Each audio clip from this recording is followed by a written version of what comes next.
పుల్ల పుల్లగా కారం కారంగా టొమాటో పూరీలు భలే ఉంటాయండి. ఈసారి ఇంట్లో పూరీలు చేసినప్పుడు ఈ విధంగా టొమాటో పూరీలు చేయండి. ఇంట్లో అందరికీ చాలా బాగా నచ్చుతాయి. ముందుగా నాటి టొమాటో అంటారు కదండి, పుల్లటి టొమాటోలు అవైతే తీసుకోవాలి. కాడల్ని కట్ చేసుకొని 2 భాగాలుగా కట్ చేసుకొని బౌల్లో వేసేసుకొని నీళ్ళు వేసేసి 10 నిమిషాలు ఉడికించుకున్నామంటే సాఫ్ట్గా మగ్గిపోతాయి. పైన స్కిన్ తీసి చల్లన తర్వాత మిక్సీ పట్టేసుకొని పక్కన పెట్టుకోవాలి. ఒక మిక్సింగ్ బౌల్లోకి 1 కప్పు సూజీ రవ్వ, ఉప్మా రవ్వ, బొంబాయి రవ్వ అంటారు కదా, అదైతే తీసుకోవాలి. 2 టీ స్పూన్లంతా గోధుమ పిండి కూడా వేసేసుకొని రుచికి సరిపడా ఉప్పు కారం వేసేసుకొని మనం మిక్సీ పట్టి పెట్టుకున్న ఈ ప్యూరీని స్ట్రెయిన్ చేసుకొని రవ్వలో కొంచెం కొంచెం వేసేసుకుంటూ బాగా సాఫ్ట్గా వచ్చేలాగా కలుపుకోవాలి. ఈ విధంగా ఫుల్గా బాగా సాఫ్ట్గా చపాతీ పిండిలాగా కలుపుకున్న తర్వాత 10 నిమిషాలు పక్కకు పెట్టుకోవాలండి. 10 నిమిషాల తర్వాత తీసేసుకొని మళ్ళీ కొద్దిగా నూనె కానీ నెయ్యి కానీ 1 టీ స్పూన్ అంతా వేసేసుకొని బాగా సాఫ్ట్గా వచ్చేలాగా నాదుకోవాలి పిండిని.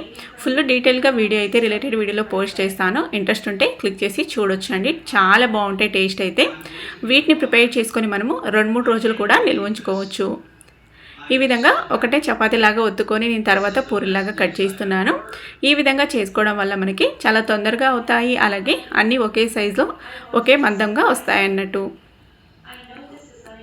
ఈ విధంగా మందంగా ఒత్తేసుకొని ఇప్పుడు దాంట్లోని పూరీలాగా కట్ చేసుకోవాలి. మనకి నచ్చిన సైజులో ఈ విధంగా ఏదైనా క్యాప్ కానీ లేదంటే టిఫిన్ బాక్స్ కానీ ఉంటే దాన్ని తీసుకొని ఈ విధంగా కట్ చేసుకున్నామంటే ఈజీగా వచ్చేస్తాయి పూరీలు అనేవి.